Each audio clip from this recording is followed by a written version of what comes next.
The Searchers' 1956 is considered a Western masterpiece, celebrated for its breathtaking landscapes and outstanding performances. But few know that behind the spotlight lay the personal tragedies of its actors. They weren't just acting, they were reliving their own pain on screen. If you found this story interesting, comment 1. If not, comment 0. And don't forget to like, share, and subscribe so you won't miss our upcoming videos. Let's uncover these haunting truths together and honor what they left behind.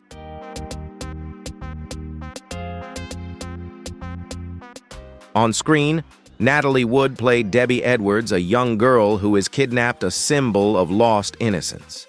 But in real life, Natalie's story was far more tragic and complex. Born into a poor Russian immigrant family, she faced intense pressure from her mother Maria, a highly ambitious and controlling woman. From the age of just 4, Natalie was thrust into the world of acting, learning to perform, appear before the camera, and carry the heavy expectations of her mother.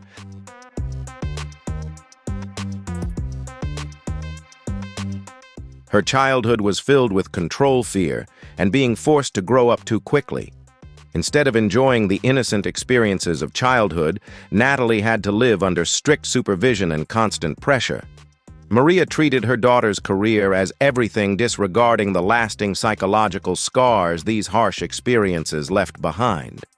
It was in this environment that Natalie turned acting into an escape, a place where she could express her emotions, nurture her talent, and seek the recognition she rarely received as a child.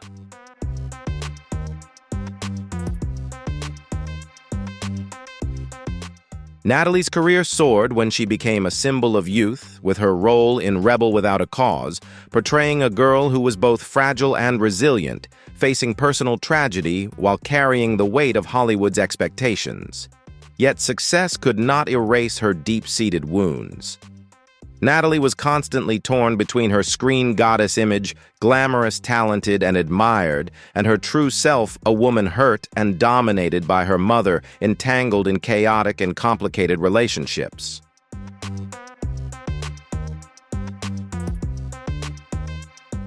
Natalie's tragedy reached its peak on the night of November 29, 1981, when at the age of 43 she was found drowned off the coast of Catalina Island. Although the incident was officially ruled an accident, the circumstances surrounding her death, bruises on her body, the mysterious silence of her husband Robert Wagner, and the relentless speculation from the media have made it one of the most heartbreaking and haunting mysteries in Hollywood history.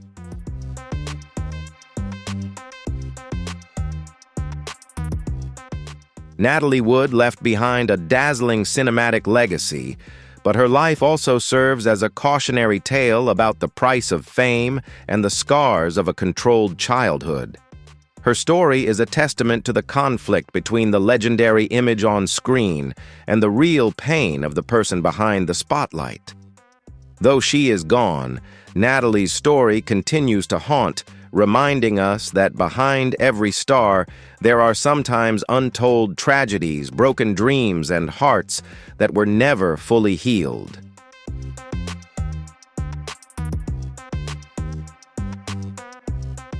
John Wayne, in the role of Ethan Edwards, embodied the ideal of the American hero, commanding, strong, yet beneath the surface full of inner conflicts and loneliness.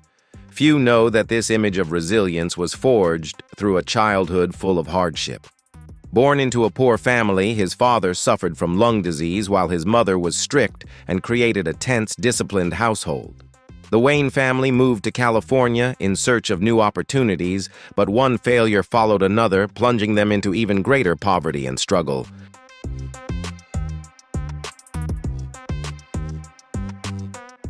From a young age, Wayne had to perform manual labor and take on physically demanding jobs to help support his family. Those years not only strengthened his body, but also forged an iron will, extraordinary endurance, and steadfast determination. After nearly a decade struggling with minor roles in Hollywood, his performance in Stagecoach 1939 propelled him to the peak of his career, turning John Wayne into an immortal icon of American cinema. However, success and fame came at a steep price. His health suffered greatly due to his smoking habits and the pressures of his profession.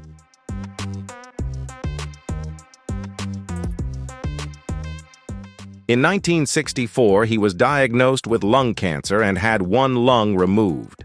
Despite this, his indomitable spirit and passion for the craft drove him to continue working relentlessly, delivering iconic performances and cementing his status as a resilient screen legend. John Wayne's life came to an end in 1979, when he passed away from recurring stomach cancer at the age of 72. The image of John Wayne, strong, steadfast, yet marked by pain and trials, lives on in the audience's memory, a testament to a life that faced adversity head-on and devoted itself fully to the art of cinema.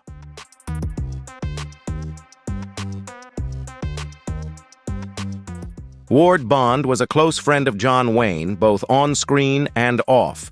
He epitomized the reliable supporting actor, the strong, rugged man, a classic figure of the American West. Born into a working-class family, Ward Bond grew up in a disciplined environment and was shaped by sports which forged his resilience and determination while also paving his way into the world of cinema.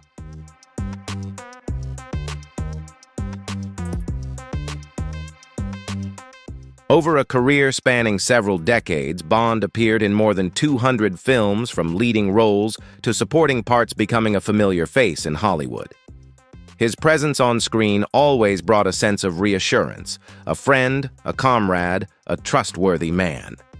Even when his roles were not the focus, they left a lasting impression through his sincerity and sense of responsibility.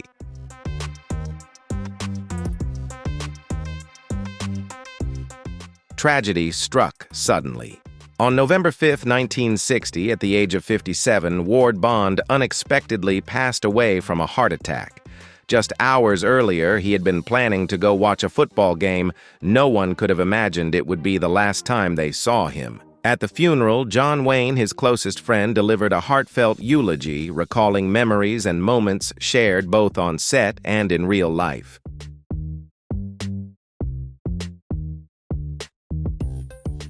In a deeply moving detail, Wayne also inherited the pistol that Bond had once accidentally shot him with during a hunting trip, a symbol of a friendship strong enough to endure both danger and time. Ward Bond's passing left a huge void in the hearts of colleagues and fans alike. Yet through his roles and the memories of him, the image of a tough, loyal, and devoted Western man lives on, reminding future generations of the spirit of Hollywood in its heyday.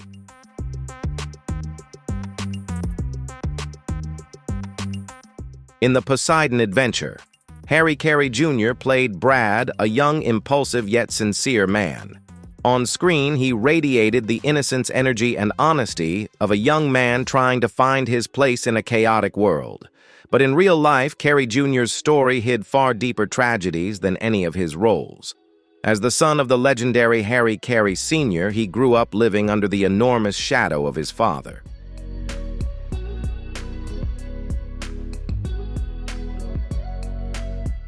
However, the father he revered was also an alcoholic, hot-tempered, and full of contradictions. Carey Jr.'s childhood home was far from peaceful. It resembled a battlefield filled with constant arguments and invisible pressures. Harry Jr. had to learn to adapt and carve out his own place amid continual conflicts and profound loneliness. Like his father, Carey Jr. once turned to alcohol as a way to escape the pain, a path that plunged him into years of despair.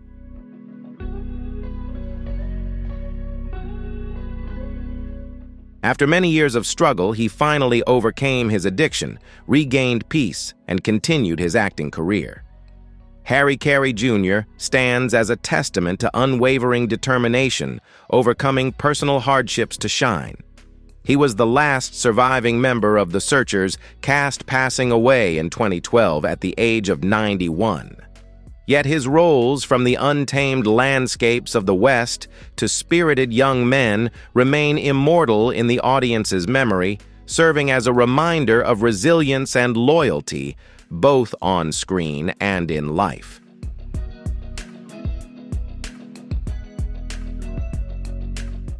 In The Searchers, Jeffrey Hunter played Martin Pauly, Ethan Edwards' loyal companion. At the age of 30, Hunter brought to the character a kind heart and genuine integrity, serving as a moral anchor amid the conflicts and tragedies of the Wild West. The role of Martin Pauly is considered the pinnacle of his career, showcasing his acting talent with depth and emotional nuance.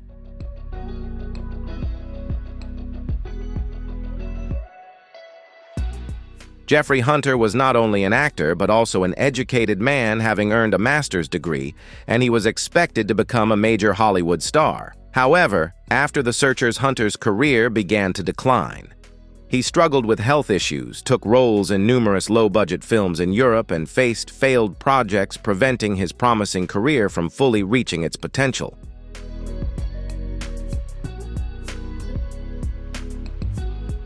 Tragedy struck Hunter in 1969. After an accident on a film set in Spain, his health was severely affected. Ultimately, he passed away at the age of 42 from a cerebral hemorrhage following a fall at his home. Jeffrey Hunter's sudden death was a great loss to cinema, leaving audiences mourning a young talent full of promise who was taken far too soon. If you enjoyed this story and want to learn more, don't forget to like, share, and subscribe so you won't miss any of our upcoming videos. Let's keep exploring together, starting right now.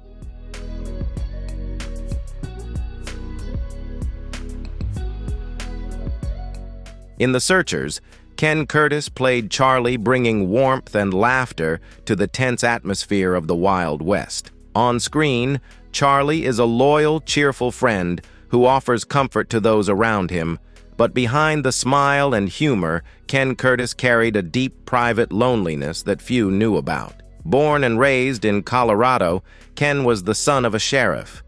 From an early age, he witnessed the harsh realities of life discipline, pressure, and inevitable conflicts.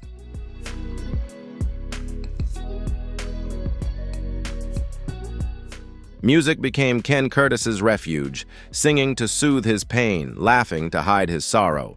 He once shared, "I learned to sing so I wouldn't have to speak, and I learned to laugh so no one would know I was suffering." Curtis's career began with the band Sons of the Pioneers, where he honed both his singing and performance skills, gradually moving into film and television. He became a familiar face on both the big and small screens, particularly with his role in the series Gunsmoke, where he demonstrated natural, nuanced acting that gave audiences a comforting sense of familiarity.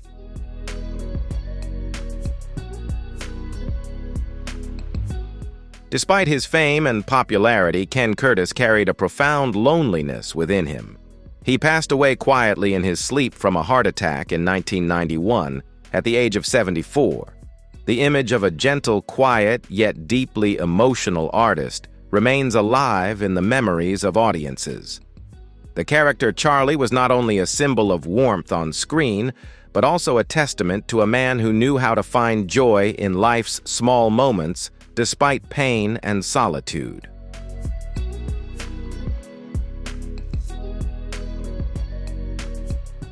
In The Searchers, John Quallen played Lars Jorgensen, a quiet yet compassionate Norwegian immigrant. On screen, Lars exuded authenticity and warmth, serving as a symbol of ordinary people navigating the chaos of the Wild West. Audiences could easily sense the gentleness, patience, and humanity embedded in every gesture of the character. Off-screen, Quallen seemed to be reenacting his own life.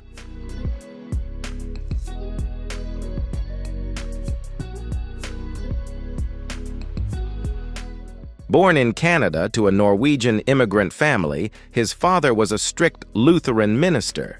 His distinct Scandinavian accent made him a target of teasing from an early age, and later pinned him into supporting roles, servants, immigrants, or ordinary men, never the leading star. Nevertheless, he delivered breakthrough performances, such as in The Grapes of Wrath, where Quallen showcased a rare depth of psychology and humanity.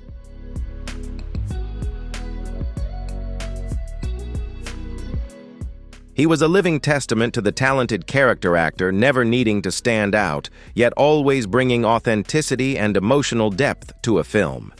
His humility and dedication earned him profound respect from both colleagues and audiences. John Quallen passed away in 1987 at the age of 87 from heart failure. He left quietly, leaving behind a legacy of hundreds of roles imbued with human depth, enriching the portrait of Hollywood from the 1930s to the 1960s. Lars Jorgensen and the characters he portrayed continued to live on in viewers' memories as symbols of simplicity, sincerity, and humanity.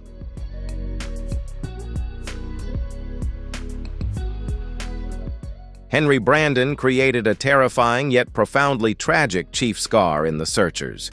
On screen, Scar evokes both fear and empathy, reflecting the tragedy of a man caught in a cycle of violence and hatred. Brandon's flawless portrayal turned the character into one of Hollywood's most memorable villains. Off-screen, his own life carried a similar tragedy rooted in his childhood and experiences as an immigrant.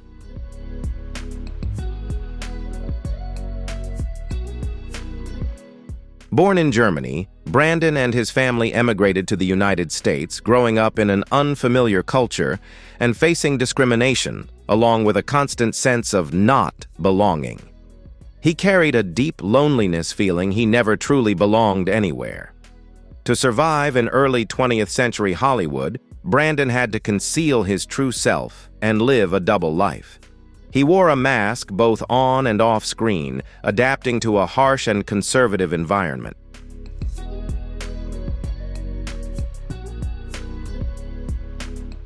His successful film career also drew him further away from his true self, living fully in the world of his characters. Henry Brandon passed away in 1990 from a heart attack at the age of 68. He died in solitude, but the legacy he left his deeply compelling roles, especially Scar, continues to live on in the memories of audiences, a testament to both his talent and the quiet loneliness of a great Hollywood artist.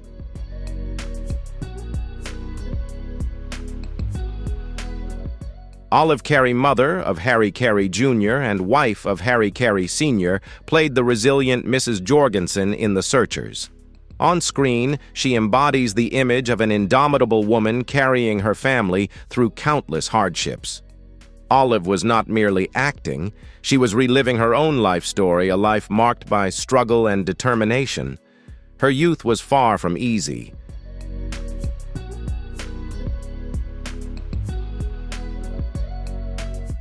After her father passed away early, she was forced onto the stage to support herself and her family. Acting became both a lifeline and a constant challenge. She met Harry Carey Sr., married him, and hoped to find peace. But their marriage was marked by years of enduring his infidelities and struggles with alcoholism. In 1928, when the St. Francis Dam broke and destroyed their farm, Olive nearly lost everything.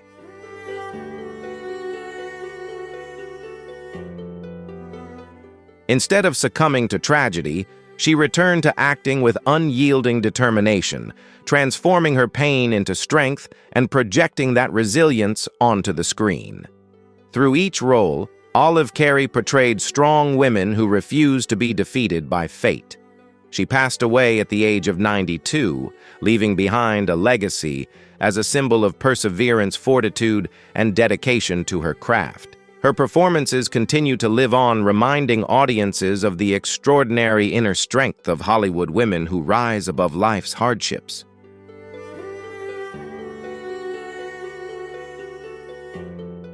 Hank Worden, in his role as the quirky Mose Harper in The Searchers, brought a character both humorous and profoundly human to life. On screen, Mose dreams only of a simple rocking chair, yet his eyes and gestures hint at deep loneliness and a longing for peace. This role mirrored Hank's own life, a man perpetually searching for a place to call home, yet never truly belonging. Born in Montana, Hank once aspired to be a pilot, but that dream was cut short early on.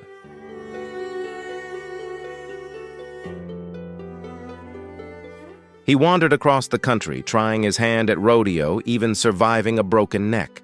His adventurous and dangerous youth forged patience, resilience, and adaptability qualities that later became invaluable in his acting career.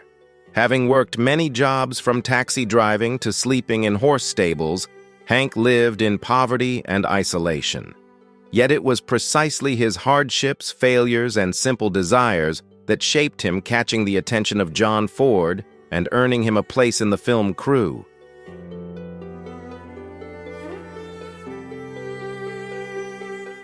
Hank Worden became one of Ford's most familiar actors, appearing in numerous classic films and leaving an indelible mark. He passed away in 1992, leaving behind a legacy of roles that were both humorous and profoundly human. The image of Mose Harper with his simple rocking chair continues to remind audiences of a resilient man, always dreaming of peace in a world full of uncertainties.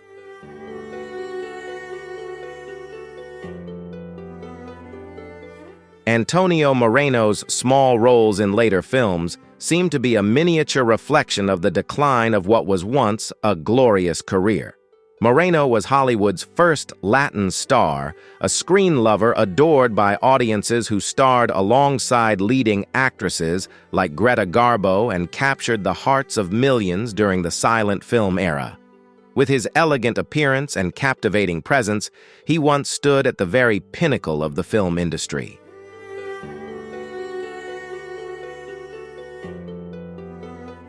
However, when sound films emerged, his thick Spanish accent became a barrier. Leading roles began to slip away, and Moreno was forced to take smaller parts or fade from the spotlight entirely. This shift not only devastated his career, but also inflicted deep wounds on his pride and artistic identity. Beyond professional challenges, Antonio Moreno also became embroiled in personal scandals and faced rejection from major studios.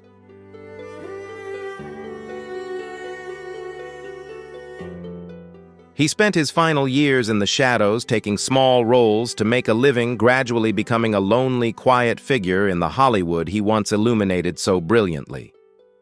Antonio Moreno passed away in 1967, leaving behind the memory of a talented and elegant star, yet one marked by tragedy. His story reminds us that even the brightest spotlight can fade, and that stars who once shone brilliantly may sometimes endure years of solitude and obscurity just to survive.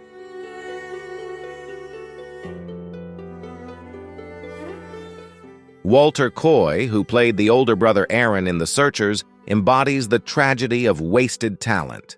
Before stepping onto the screen, he was a promising stage actor on Broadway with remarkable acting skills and a captivating singing voice.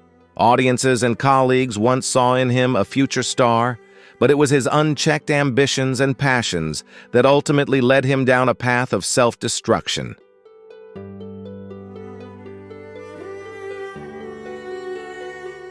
Walter Coy's life off-screen was dominated by alcohol and gambling.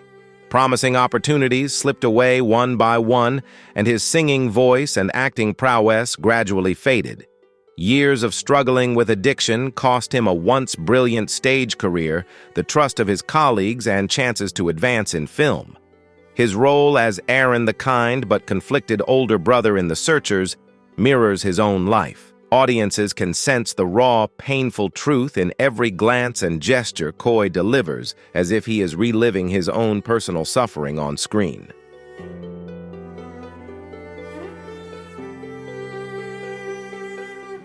The cruelty of fate prevented his talent from fully shining, yet it left a lasting impression on the screen.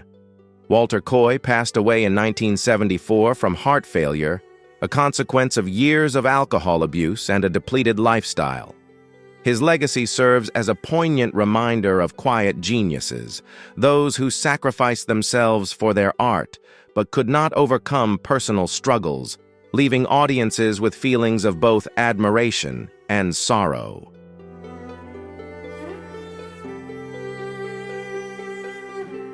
Dorothy Jordan, who played Martha in The Searchers, embodies quiet sacrifice.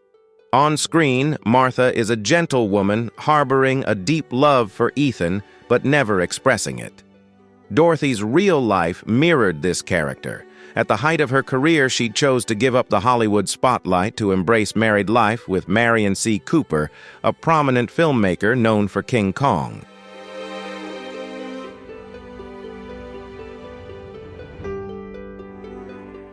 Choosing to give up her career meant that Dorothy had to live in her husband's shadow for more than 2 decades. She became a devoted wife and mother, but at the cost of her own career and fame. Hollywood gradually forgot the star she once was, and Dorothy had to come to terms with solitude in her private world. When she returned to the screen in The Searchers, Dorothy Jordan was no longer the radiant star she had once been.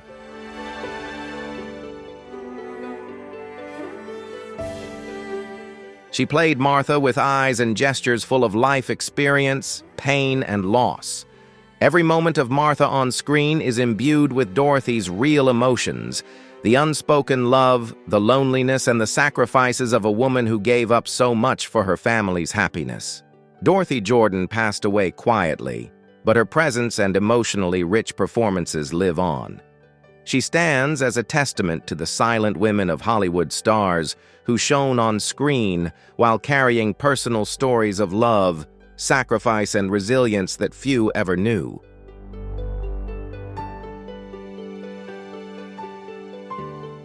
If you find these stories about Hollywood's once shining stars, where dazzling glory meets silent tragedy, truly touching, don't forget to like, share, and subscribe to support our channel. Thank you, and see you in the next video.